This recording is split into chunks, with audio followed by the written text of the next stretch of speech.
Assalamu alaikum students, welcome to the world of physics. Today our topic is Newton's second law of motion.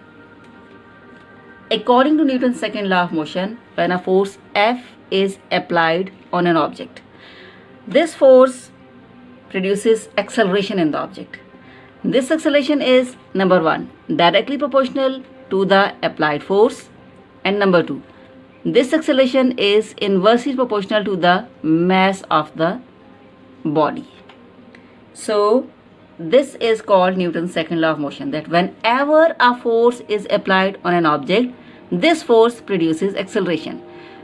This acceleration is directly proportional to the applied force, and this acceleration is inversely proportional to the mass of the body, and this acceleration is produced in the direction of force. By combining these two relationships, relationship number 1 and relationship number 2, we can say that acceleration is proportional to F over m.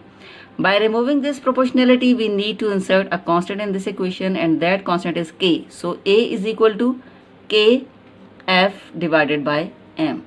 This k is equal to 1. If its value is equal to 1, then there is no need to write down this constant, and we can write down A is equal to F over m. And now by cross multiplication, we can write down F is equal to ma.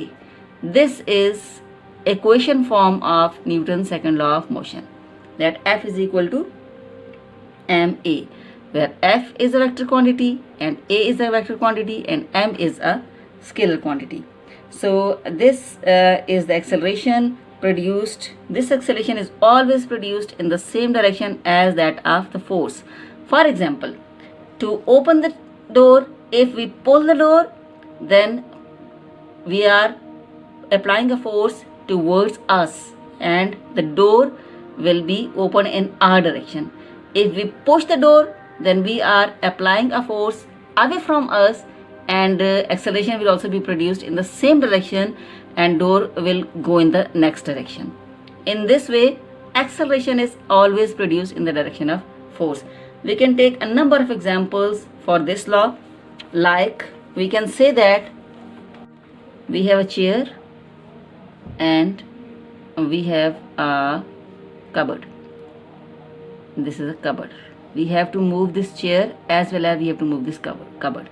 As the chair has a very less mass and cupboard is very much heavy, so its mass is very much less as compared to the mass of cupboard.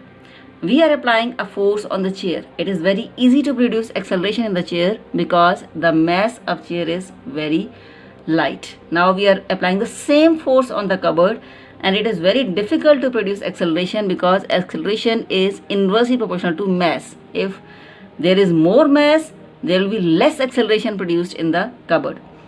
And as compared to cupboard, the chair is having very less mass, so it is light mass, so it is very easy to produce acceleration in the chair due to less mass.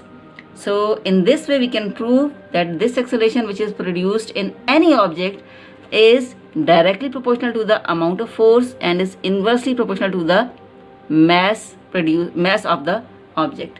So to move heavy objects, we need to apply more force. To move light objects, we need to apply less force. To produce more acceleration, we need to apply more force. To produce less acceleration, we need to apply less force.